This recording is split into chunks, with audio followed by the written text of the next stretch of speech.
Alors, bienvenue à tous dans cette seconde partie de vidéo consacrée à la restauration de mon 5170.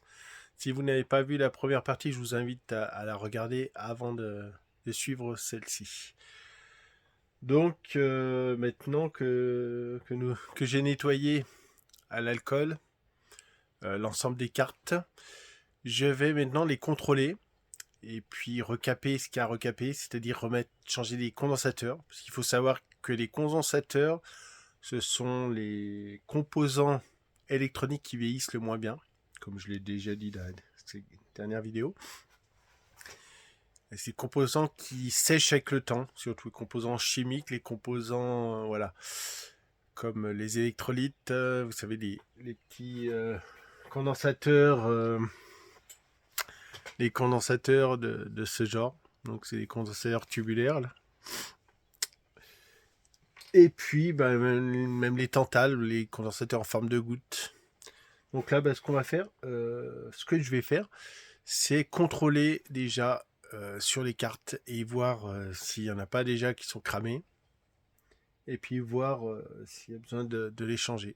Voilà, on y va. Voilà, alors déjà, premièrement, je vais regarder, contrôler visuellement déjà les différentes cartes. Donc là, la carte graphique. Donc c'est la carte qui me pose problème parce qu'elle ne fonctionne pas. Donc on va essayer de regarder, même si j'ai l'intention de remplacer par une autre, comme je vous l'ai dit. Alors celle-ci, c'est du EGA, on a dit. C'est une très vieille carte graphique, avec une sortie S-Vidéo d'ailleurs, analogique. En plus du EGA, proche. Donc on va regarder visuellement ce que ça donne, avant de regarder ça un petit peu plus près avec, bon c'est un appareil assez rudimentaire. J'ai regardé l'aspect. Alors, ça m'a l'air avoir chauffé, là, ici et là. Une couleur particulière, on va dire, sur le circuit. Là, il y a de la chauffe, là, il y a de la chauffe. Alors, à quoi ça correspond? Ouais, bon. Les petits condensateurs n'ont pas l'air d'être cramés. Là, il y a de la chauffe, là, il y a de la chauffe.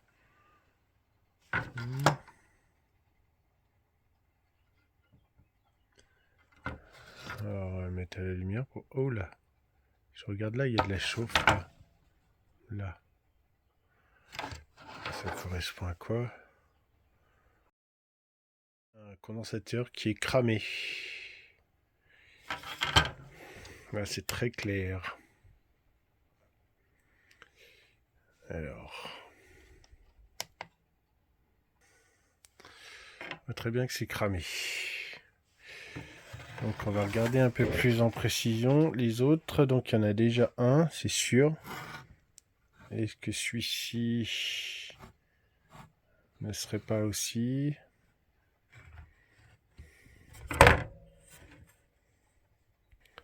Elle a l'air assez propre, celle-ci.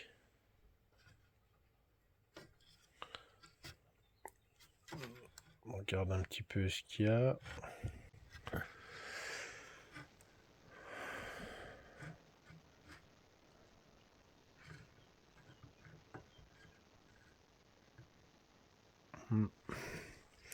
A priori, celle-ci n'a pas de problème. Donc voilà. On va regarder celle-ci. Alors ça, en fait, c'est de la mémoire qui a été ajoutée. C'est une carte mémoire en plus. Je sais pas exactement, mais c'était un sujet assez complexe déjà à cette époque, la mémoire.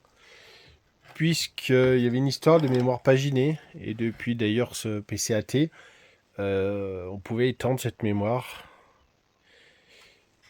et débloquer les 640 kilo-octets dédiés au programme, les pouvoir dépasser et récupérer de la mémoire étendue pour faire tourner les programmes.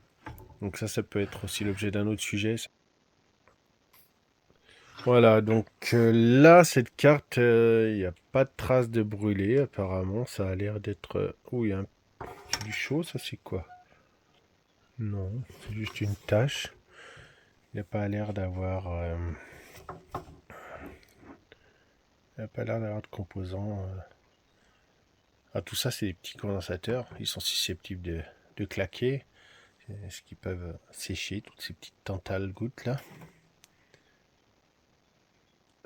En général, c'est du 10 microfarad en 16 volts.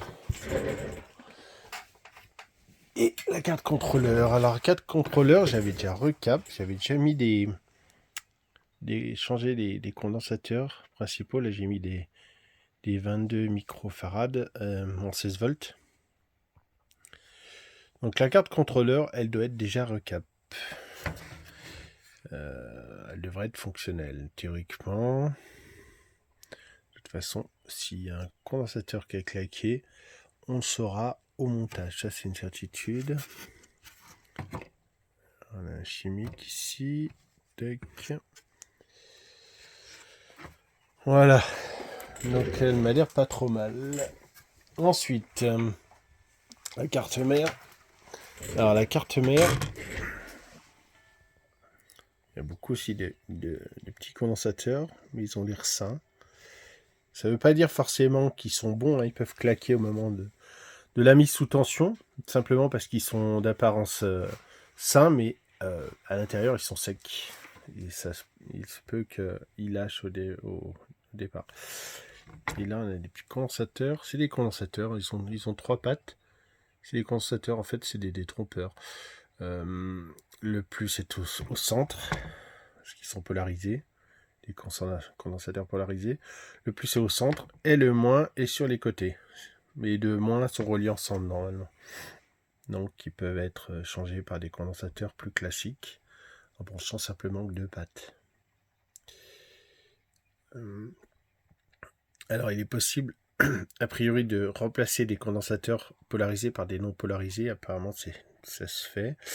Il est possible de remplacer des condensateurs de 16 volts par des 24 volts. En fait, le principal c'est d'être au-dessus du voltage du condensateur, de l'ancien condensateur, mais pas en dessous. Voilà. D'ailleurs, je vais regarder, mais il me semble que... Alors ça, c'est la carte du disque dur. Le disque dur que j'ai déclipsé. Et c'est là, vraiment, je crois qu'il va falloir changer le condensateur. Celui-ci, c'était celui d'origine, je l'avais remplacé. Et j'ai remis le même, en fait. C'est un 470 microfarad en 16 volts. J'ai remplacé par le même, en fait. Un 470 microfarad 16 volts. Et vous voyez, les différences de format, là, c'est quand même pas les mêmes. Et celui-ci, le nouveau, qui était censé être identique, il a claqué. Alors, soit il est de mauvaise qualité, ça m'étonnerait pas, avec certains matériels chinois. Et voilà. Alors là, ce que je vais faire simplement, je vais le remplacer non pas par un 16 volts, mais par un 50 volts. Je vais remplacer par celui-ci, en fait, que j'ai récupéré sur une autre carte, parce que j'en ai pas d'autre en réserve, mais qui est assez sain, qui est pas trop ancien. Donc c'est un 470 microfarad aussi, également, et en 50 volts. Et comme je vous l'ai dit, ça ne gêne pas, et je pense qu'il devrait résister. Alors les deux petits là, ils sont bons, alors ils ont les pattes croisées, mais ils touchent absolument rien. Il n'y a pas de risque. Voilà, donc je suis un bricoleur, je ne suis pas un électronicien. J'essaye de faire ça au mieux.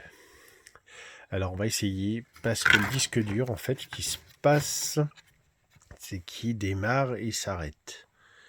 Et c'est certainement à cause de ce condensateur. En tout cas, je l'espère.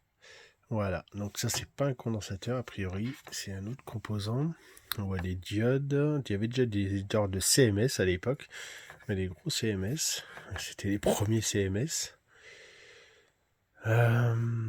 Voilà, le reste, c'est des puces, mais qui sont refroidies. Des microprocesseurs. Il y a pas mal encore de puces sur celle-ci. Donc on a une prise Molex d'alimentation et les données dont la nappe vient se brancher dessus. Et puis des transistors de puissance, etc. Et puis c'est ici que le disque vient se relier physiquement.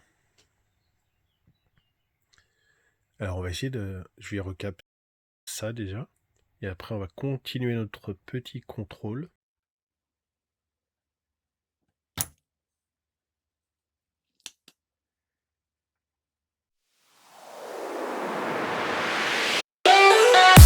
Let's play. Let's play. Let's play. Let's play. Let's play.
Il est recapé.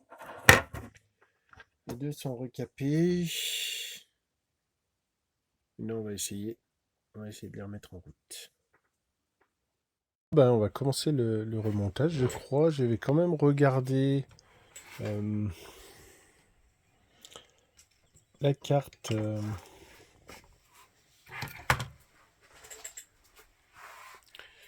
La carte du... Regardez les composants, s'il n'y a pas quelque chose de cramé sur le lecteur de disquette. Alors, ça m'a l'air assez sain. J'ai pas ouvert, j'ai pas tout démonté non plus. Mais derrière, de l'autre côté, a priori, il n'y a pas de composants. Je regarde un peu s'il y a des condos qui ont gonflé, pas gonflé, mais qui sont brûlés. Parce que comme je vous dis, on voit pas forcément. Bon.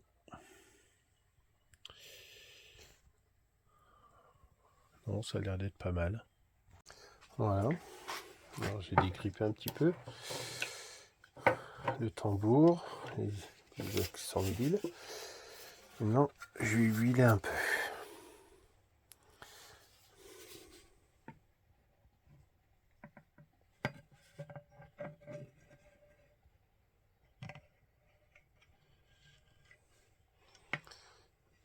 Voilà.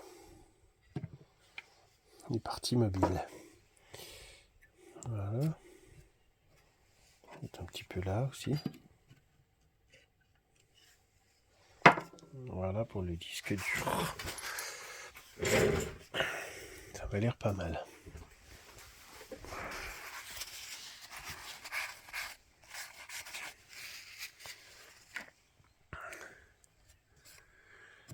Il a l'air d'être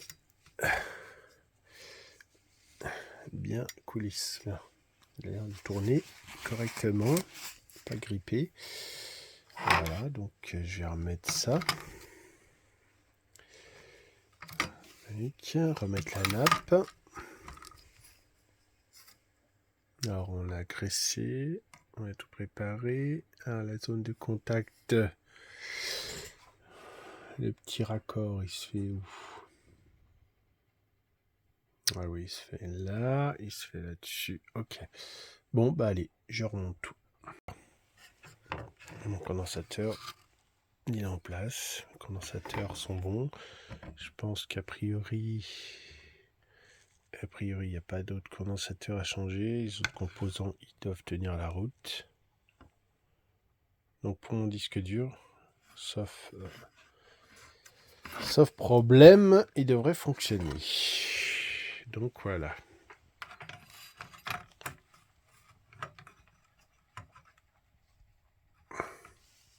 Je vais pouvoir le remettre en place. Je vais prendre un sopalin.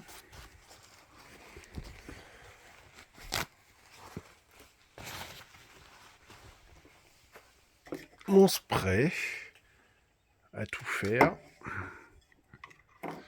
Je vais pulvériser.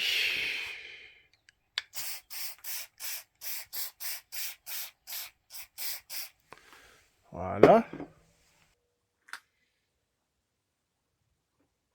Et maintenant, je vais passer comme ceci les cartes. Les zones de contact en fait. Bon là, là c'est peut-être pas très pratique.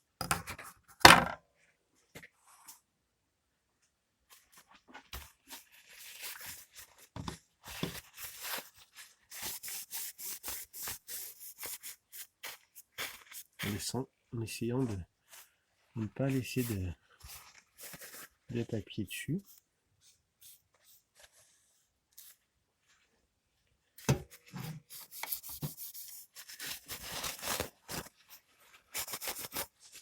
Ni d'en mettre trop comme je suis en train de faire.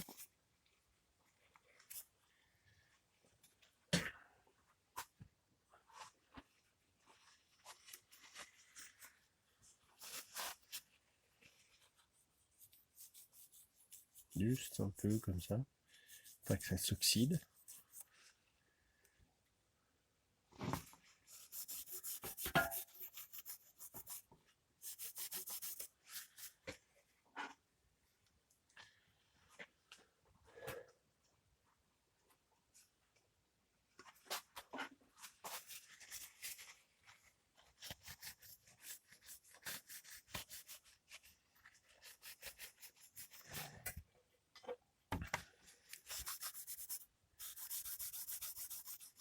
Voilà.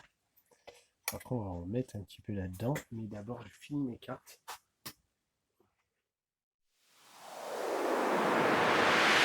Let's play.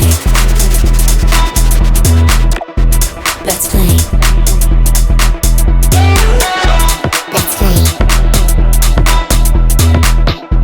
Let's play. Let's play.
Ça déborde sur la carte, c'est pas dramatique. Parce que comme je vous dis, il n'y a pas de risque, c'est juste un peu gras, quoi. Je ne vais pas trop en mettre. Elle est pratique cette petite bûche, mais la bouteille est neuve. Donc il y a un peu de pression.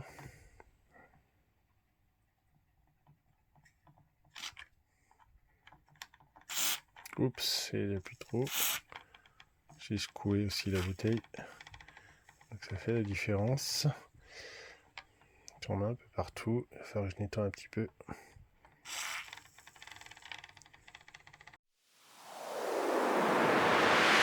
Let's play. Let's play. Let's play.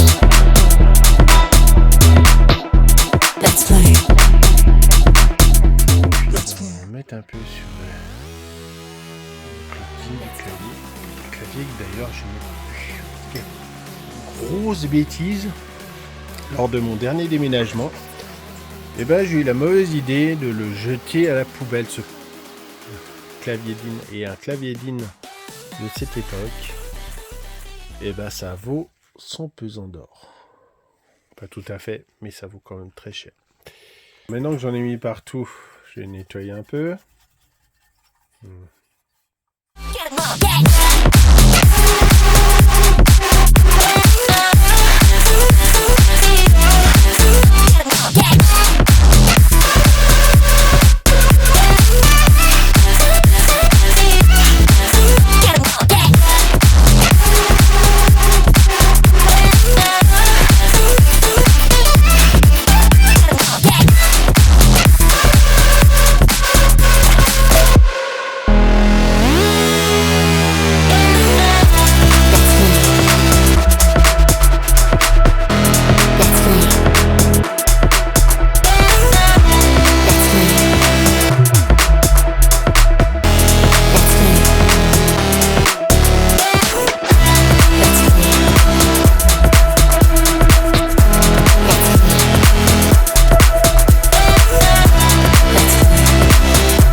En place.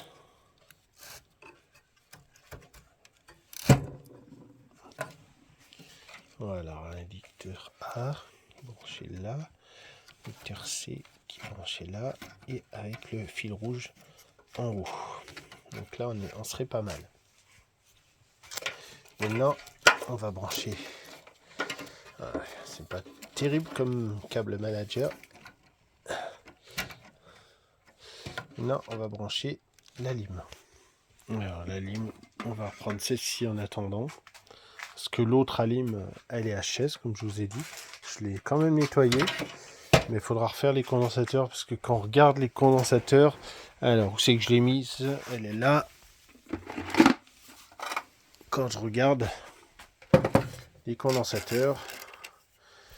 Déjà, là, il y en a une flopée.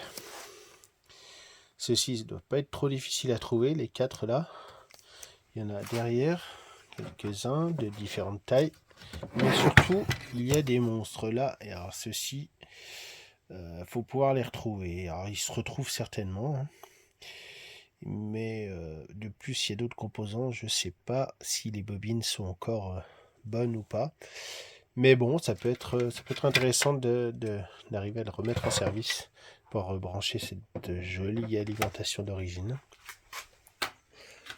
Mais pour l'instant, je vais me concentrer sur la partie machine. Essayer de faire respirer, de faire ronronner cette machine, on va dire. Voilà. Donc je vais brancher cette alimentation provisoire. Alors c'est une ATX, une alimentation ATX moderne, relativement moderne. Il y a quelques années, c'est une quoi? Elle devrait faire l'affaire, c'est une 480 watts. Peut-être un peu faible, on va voir. Et donc là, il y a l'alimentation ATX avec un adaptateur que j'ai acheté exprès pour pouvoir rebrancher sur ce PC AT. Alors le branchement est relativement simple. Il n'y a pas de détrompeur, donc, mais il faut bien avoir mémorisé le sens. Je vais remettre un peu d'éclairage, sinon je ne vois pas grand chose. Les noirs au milieu. Donc c'est simple, à partir de cette info, je ne peux plus me tromper. Donc les noirs au milieu, ça fait, nous fait ça. Voilà.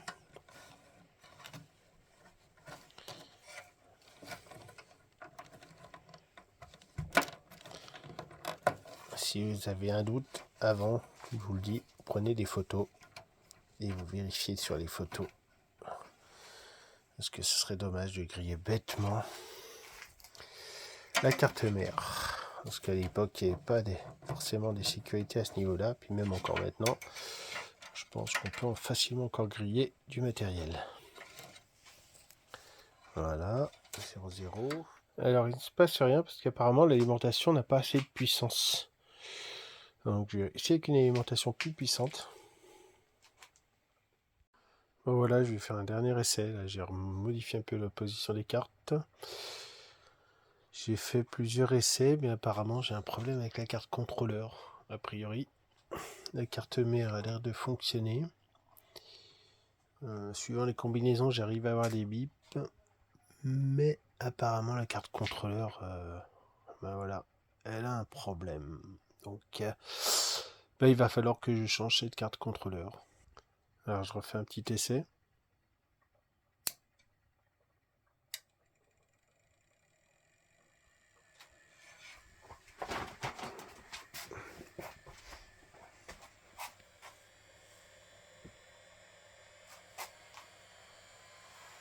Le disque qui tourne, mais en fait, les données ne passent pas.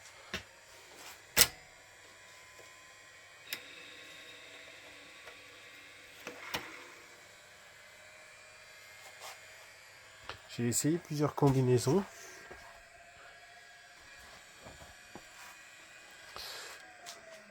Le positionnement de... Oui, alors, comme je m'y attendais un petit peu, on va dire, c'est pas la première fois que j'essaye de remettre en service cette machine. Là, c'est la première fois que je la démonte intégralement. Mais ça n'y changera rien. Donc apparemment la carte contrôleur est HS. J'ai tout essayé et les données ne passent pas. Donc a priori les cartes mères fonctionnent. Quand j'ai défait les cartes filles puis j'ai rebranché, j'ai eu plusieurs bips de BIOS. Donc le BIOS réagit.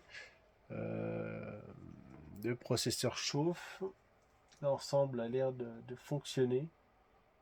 Mais il y a encore du boulot dessus. Et puis bah, je vais prendre mon temps, je vais essayer de réunir le matériel qui manque. Enfin, le matériel à changer. Comme cette carte contrôleur. J'ai vu sur eBay, il y en a quelques-uns. Je ne suis pas pressé. Je vais prendre mon temps. En attendant, bah, je vais préparer d'autres vidéos. J'ai un ancien ordinateur à vous présenter. C'est un ordinateur de salon des années 2010, on va dire, quelque chose comme ça. Un Sony. Et puis, ben voilà, ce sera peut-être sûrement l'objet de la prochaine vidéo. Voilà, je vous invite à vous abonner, à liker. Je suis désolé, je sais que vous auriez aimé voir tourner la machine. Et moi le premier, je vous l'avoue. Mais voilà, il faut s'incliner. Là, pour l'instant, à part changer des périphériques, le recapage n'a pas suffi. Voilà, donc il faut vraiment... Je pense que les circuits intégrés, il y a des circuits intégrés qui doivent être HS. Donc ça, c'est difficile à détecter, à savoir lesquels, parce que vous voyez le nombre de CI qu'il y a dessus, c'est même pas la peine. Donc voilà. Alors encore un petit peu de patience et puis dès que je réunis le matériel, je referai une petite vidéo. Ce sera la dernière partie, mais ce sera pas pour tout de suite parce que pour l'instant j'ai d'autres priorités. Voilà, n'hésitez pas à me suivre donc. Et puis on se retrouve très bientôt.